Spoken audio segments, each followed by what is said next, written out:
You're not on that's what you said. Alright, we are studying the respiratory system. So, por favor, that's a little Spanish for you. Open your book.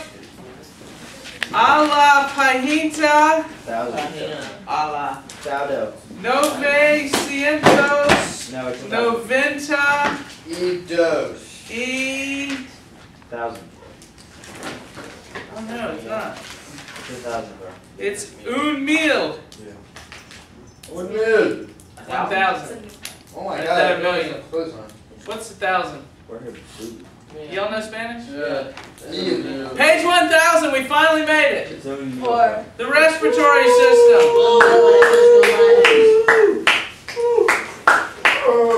Yeah, page 1,000. Bring it back. Woo! Okay. What you have to do if sure what? No, this essay. No, this essay is on the circulatory system. But anyway, today we're talking about the respiratory system. Here it is. I'll tell you all the parts of it. You have to know these parts.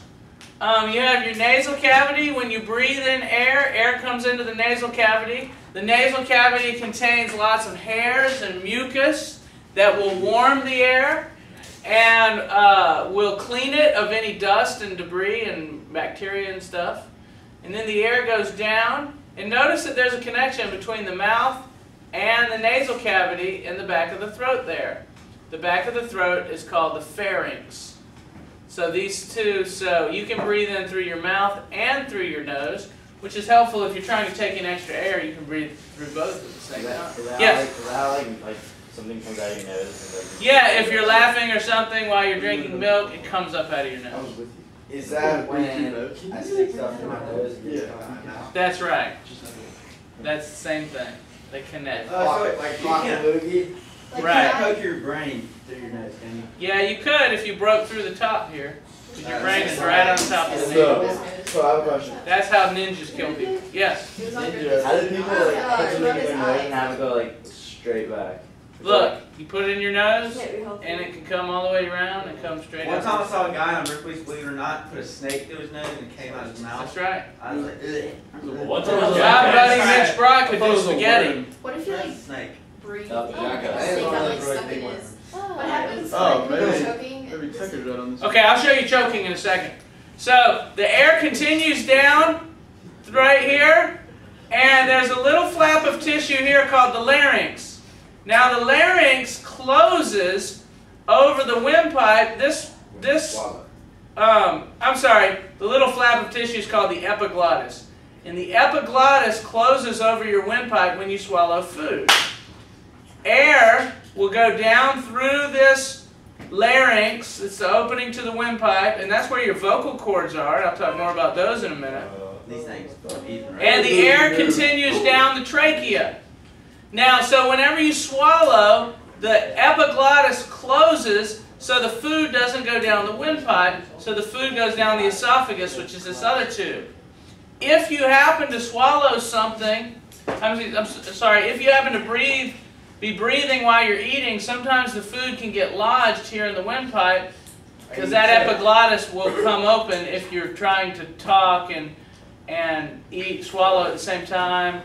And so what you have to do is you have to do the Heimlich maneuver. Well, you cough is the first way of removing the stuff. There's a cough reflex that'll push air upward. And if that doesn't work, the Heimlich maneuver, you push on the kind of the belly. It pushes the diaphragm, this muscle, up, pushing air out of the lungs and hopefully forcing that food out. If that doesn't work, you're likely to die. Sometimes the doctor can drill a hole, it's called a tracheotomy, right through here under the food. The food is usually lodged there. If you drill a hole right there, then air can get in and out through a hole that they drill. That's an operation called tracheotomy. Yes? What is that? That's your larynx. Your larynx is surrounded by cartilage. And the cartilage is strong, and it helps hold this airway open. And in guys, it's bigger than it is in girls. So guys tend to have an Adam's apple, and girls don't. Just genetics has to do with the growth of cartilage. Some guys have Higher in yes. When you either suffocate or when you get strangled, what is that? That's closing this windpipe through. If you were to squeeze your neck real hard, that would close up the windpipe, so air couldn't go through. That wouldn't be good. Yeah. It actually goes past the little valve. It's just like Okay, listen. No side conversations. Raise your hand if you want to ask a question. Otherwise, be quiet. Say that again. if food goes past the little valve and it's just like in your past that valve. What happens Yeah. then? Well, then it'll get stuck down here somewhere. This opening gets smaller and smaller. It'll get stuck somewhere. Now, if it was small enough, it could get all the way into your lungs.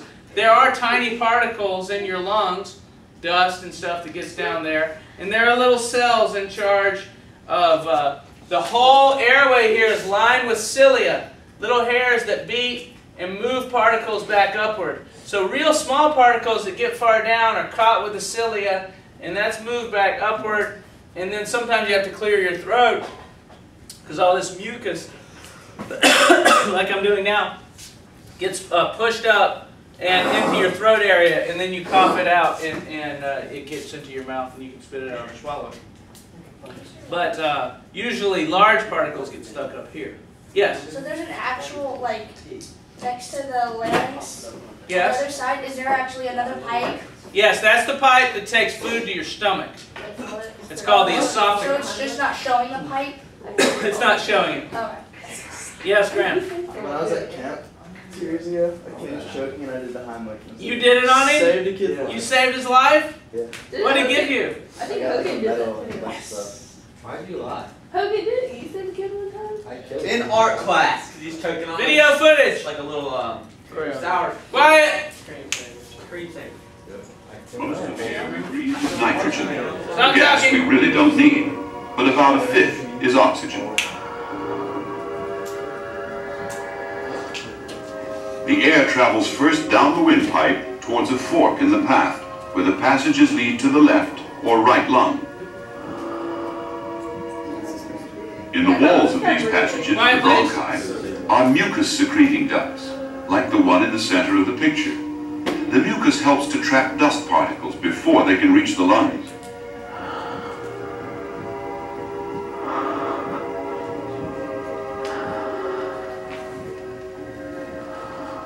On this journey, the air is warmed to the temperature of the lungs, and it's also moistened.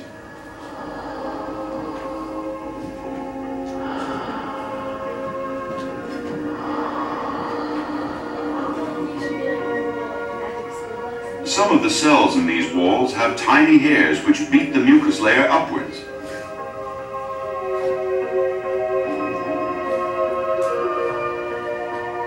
In this way, particles that might harm the lungs are pushed up towards the throat, where we can swallow them.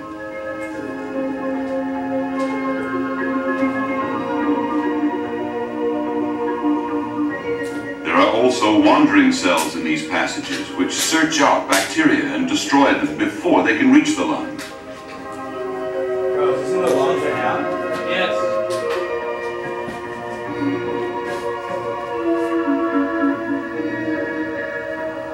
As the journey of the air continues, the tubes get narrower.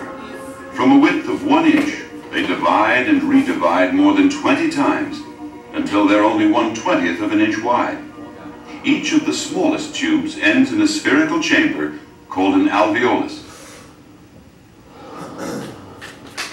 Here is the working unit of the lung, where blood cells flow through thin-walled blood vessels to meet the oxygen and carry it off to the rest of the body.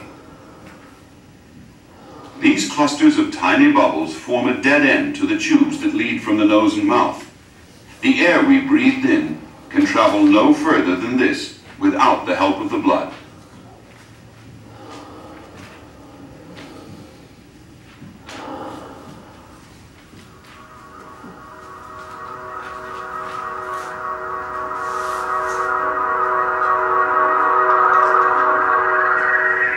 Each spherical cave is surrounded by a network of blood vessels. These have very thin walls so that the blood cells passing through are quickly bathed in oxygen, which they pick up and carry away.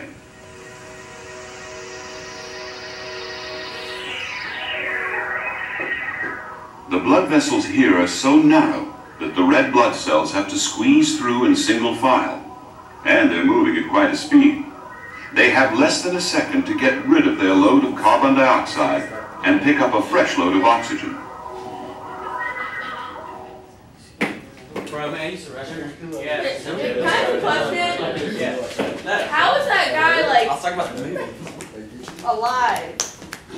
They have cameras on little wires that are so tiny they just sedate people and they can move the camera down into their lungs and look at the way they know. Yes. So you have like dry throat or like strep throat, right? You have an infection down here living in the pharynx. Strep throat is a bacteria living back here, growing and multiplying and eating up your cells, and so that's what that is. It's a disease, and you have to fight it or take medicine that'll kill it. Yeah. When like you eat something you don't like and you gag, is that like, another way of getting your food back? Yeah, and we'll talk more about that in the digestive system. That has to do, throwing up is part of your digestive system, a way to get rid of poison. Leah. Pneumonia, like actually in the lungs, how does that happen? I'm going to get to that. We'll talk about lung diseases in just a second. That's fluid in the lungs and bacteria.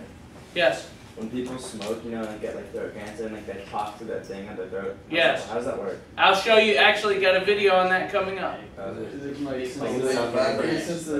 So, listen up. So, we have parts, quiet please. The parts are, again, we have the nasal cavity, the pharynx, the epiglottis, the larynx, that's where your vocal cords are. The trachea is this tube here. The trachea divides up into what we call bronchi, and bronchi, this is a bronchus, bronchus is singular, bronchi are plural. The bronchi divide and go to each lung. And then the bronchi divide up into smaller and smaller tubes called bronchioles. And at the ends of the bronchioles are tiny little bubbles. And let me go forward here. I'll come back to this. Here are the tiny little bubbles at the ends of the bronchioles. They're called alveoli. Alveoli. And the alveoli are each surrounded by blood vessels. And they're just showing some of the blood vessels here. Actually, each alveolus is surrounded by blood vessels.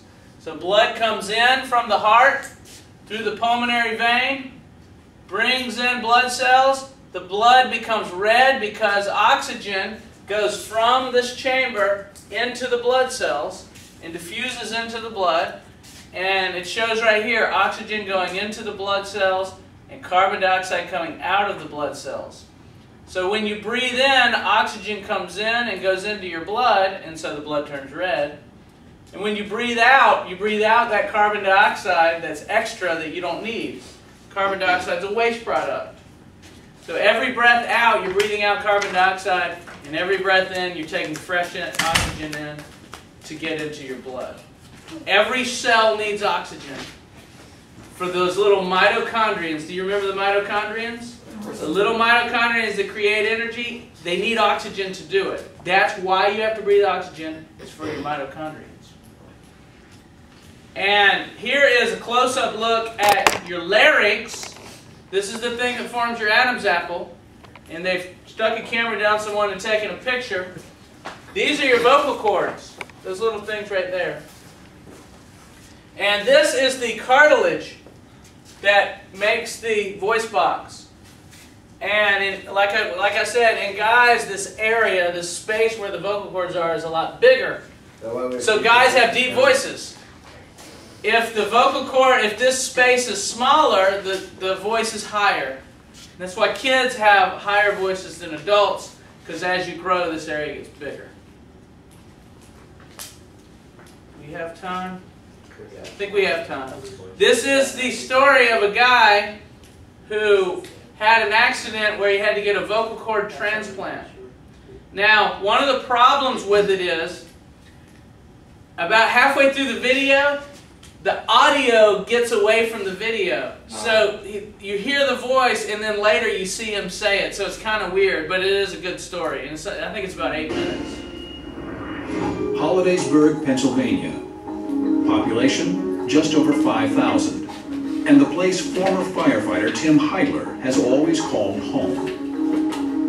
For most of his adult life, Tim has sounded like this. Not being able to talk like that is terrible. That's being blind. Not being able to see, but not being able to talk and communicate is very hard for anybody. Tim lost his larynx in a terrible accident and was forced to use a voice box called an electrolarynx to speak. Basically, it makes a tone by pushing the button and coordination again and using your lips and your tongue. You make these syllables. That's basically how it works. Tim spoke normally until 1978, when a brutal incident robbed him of his voice. Riding to a fire training seminar, he takes an old logging trail. He has no way of knowing that someone has maliciously strung a cable across the road to stop bikers dead.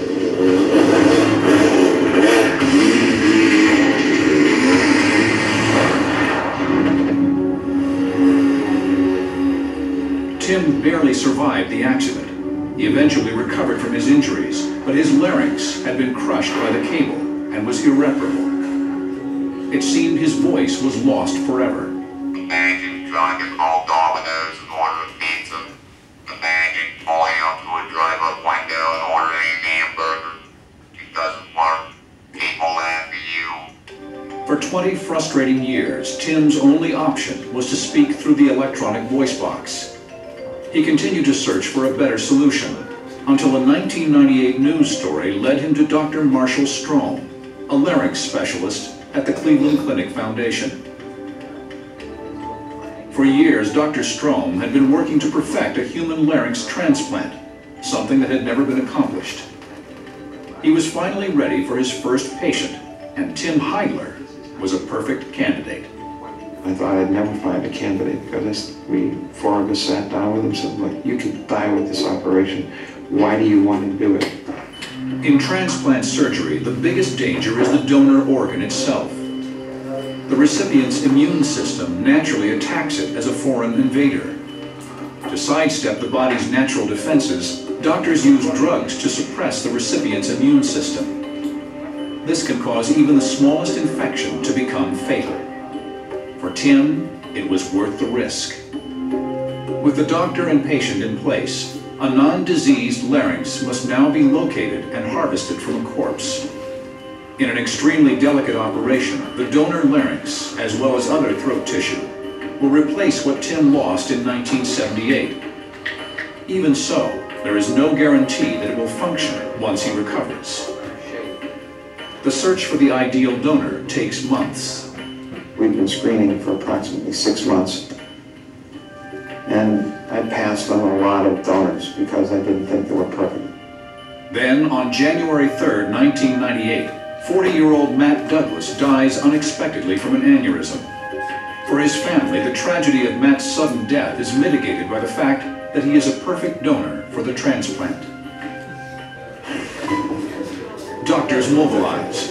The next day at 8 a.m., they begin the groundbreaking process of trying to restore Tim's voice. There were a lot of pitfalls in this surgery, but as many times as you do it on animals, there were challenges that we didn't have the answer for.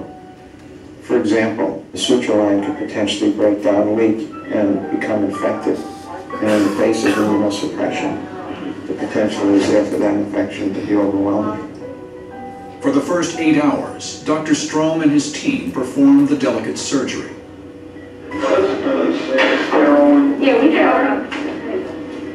The procedure requires an extra 3 hours because Dr. Strome attaches the donor larynx outside of Tim's throat first.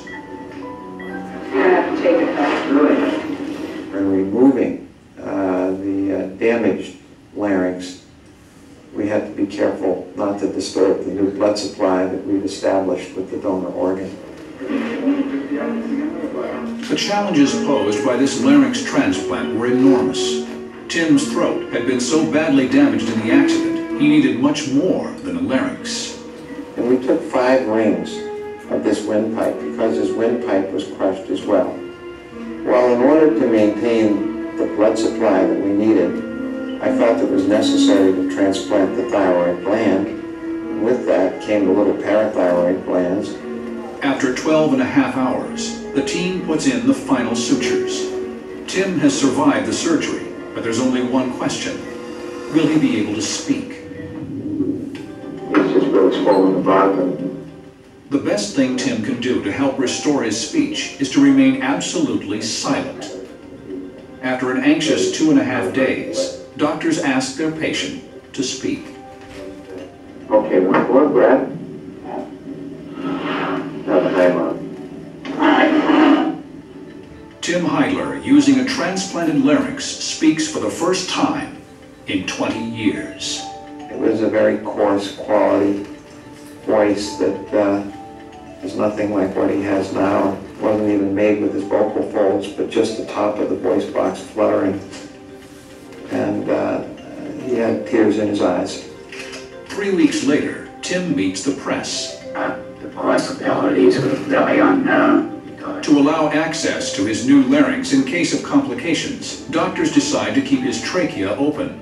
In order to speak, Tim has to cover the hole to force air through the transplanted larynx. Yet it's a miracle that he can speak at all.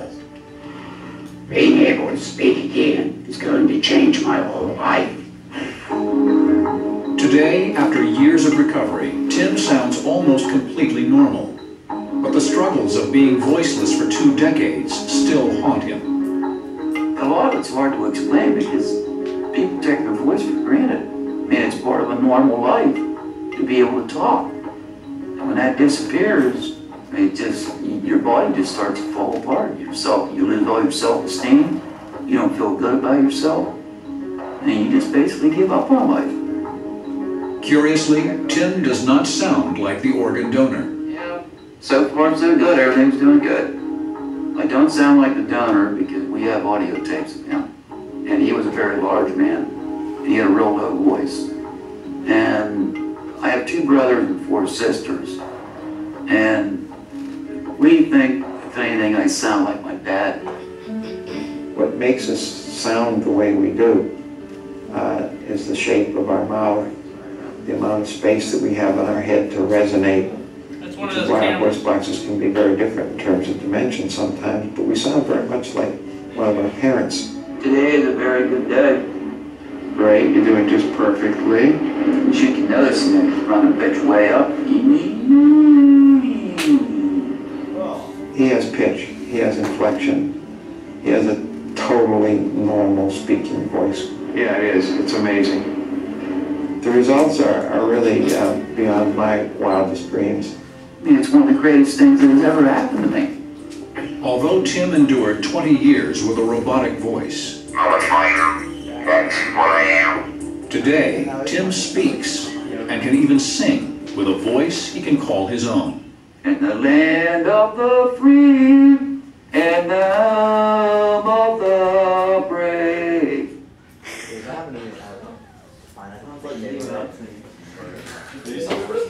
Beautiful. So why would that wire there?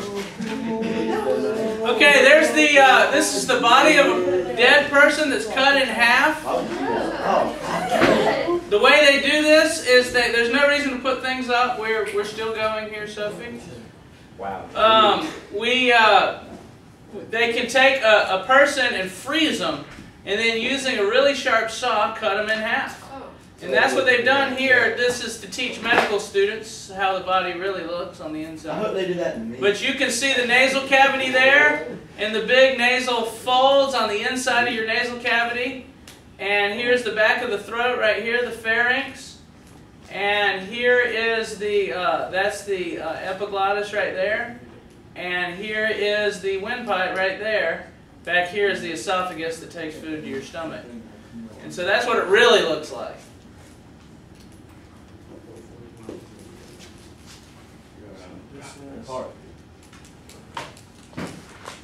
There's the lungs if you cut a person in half this way. Freeze them and cut them in half this way, and then look down on it. You can see the lungs. Those are the lungs. You can see that's the front of the guy, that's his chest. You can see his chest hair. And this is the back of the guy. So he's like this, cut in half. And there's the heart. They've cut through the heart. We talked about that last chapter. And you can see there's a big open space. Look at these spaces. You know why he has open spaces? He's a smoker. And lung cancer has eaten away this part of the lung. You're right. You can see how dark it is. Yes, Graham? Have you seen that exhibit in the museum called Bodies? Yes. It's very cool. They got a lot of cut. They got people cut up like this and then preserved in wax. Is that why My cousin took me to see that. That's right. That's right. Why I don't smoke, but I can't hold my breath more. You know, there's a lung. You know, they're developing these new things when people need like disc replaced in their back. They're like plastic and you don't have to use screws and stuff in them, and they like clip or something. And my cousin like is a medical salesman, and so he watches all these surgeries. And he had a surgery like on his videos them on his phone for the surgeries. And so we could see like the doctors like cutting the guys in half. It's pretty cool. It is cool. It's pretty cool. It's amazing stuff they can do nowadays. The diaphragm is this big muscle that sits under the lungs, and it's kind of shaped like this. And when you breathe in, the diaphragm goes down. It contracts, and that opens up space in the lungs. I have a little machine. Let me grab it. It's in the lab. Don't get up. This is the machine.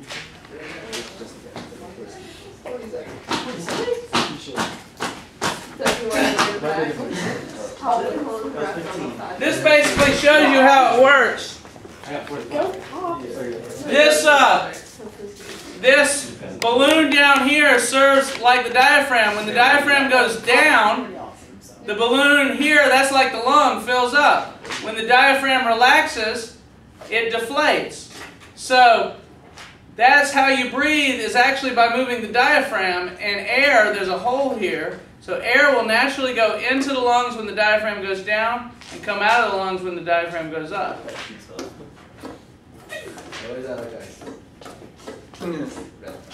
So pretty simple idea there. So it's this big flat muscle, it's this big flat curved muscle that moves up and down. And it sits right here, right about here. It goes all the way across. Let's see what this is. Air enters your mouth or nose and passes through the pharynx and past the epiglottis to the trachea. Each trachea branches into two large tubes called bronchi that lead to the lungs where gas exchange occurs. Each bronchus branches into smaller and smaller tubes called bronchioles that in turn branch into even smaller tubes called alveoli. Gas exchange in the lungs takes place in the alveoli. Oxygen from the alveoli diffuses across the moist, thin walls into capillaries and enters the bloodstream. In the reverse process, the carbon dioxide carried by the blood crosses over the capillary walls and diffuses into the alveoli to be returned to the atmosphere as air. Gas exchange in the body tissues, such as muscle tissue, moves oxygen from the capillaries and into the tissue cells. Carbon dioxide produced by cellular respiration leaves tissue cells and moves into the capillaries where it is transported to the lungs to be removed from the body. Y'all, no reason to be putting stuff up while we're still having fun. I have a question. Yes. Are we not doing 34.3? We're not. I will get to that in a minute.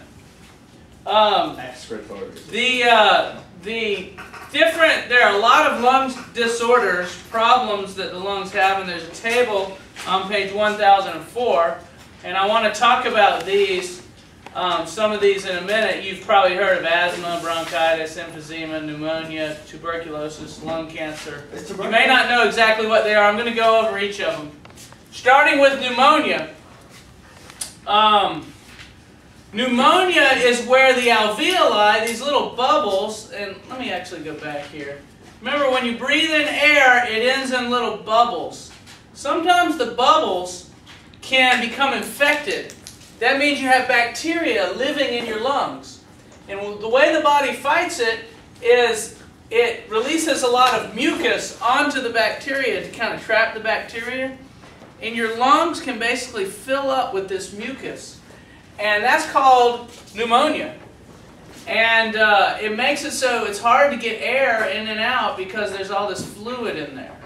And sometimes the infection can be so bad you can't get enough air, and the infection is, and you got lots of bacteria down there, and you die.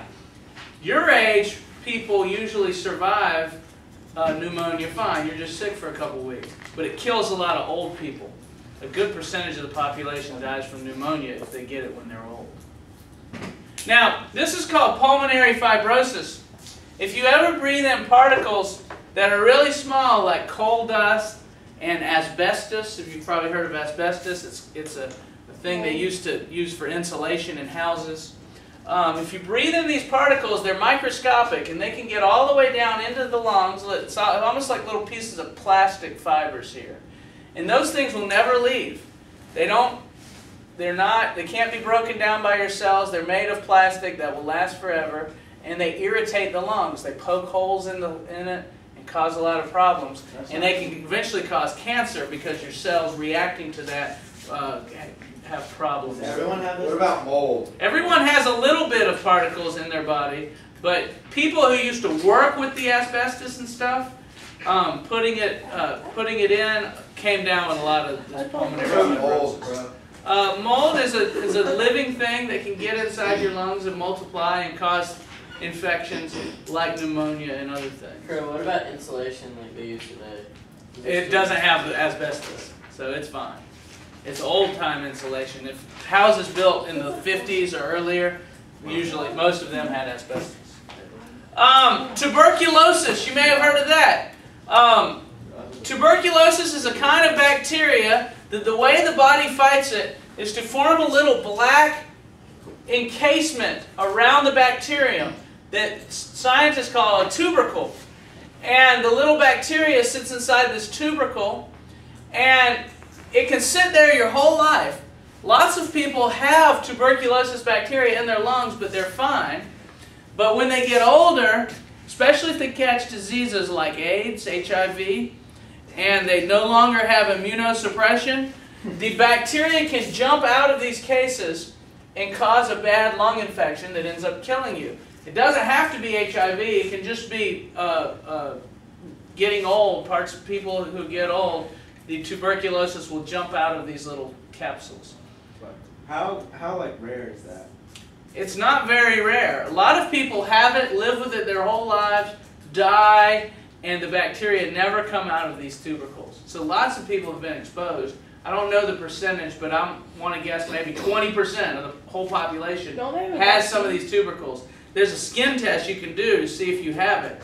And if you do, you have to, that's good for the doctor to know later in life. If you ever get this infection, they have medicines and stuff that can help treat it. Don't you have a tuberculosis I'd rather not find out if I had it. vaccination? Yeah, there are vaccinations too you can take.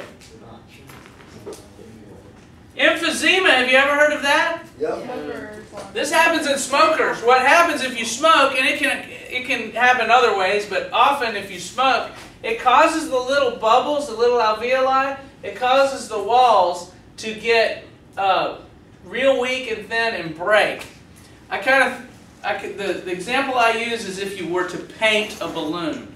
If you took a balloon and blew it up, the rubber balloon, and painted the outside and let the paint dry, you would then have a crack, right, in your balloon if you tried to blow it up a lot. And so that's what happens to smokers. The inside of the alveoli get lined with tar from the smoke and then crack and break, and we call that emphysema. What about like the black lung? There's what a smoker's lung looks like.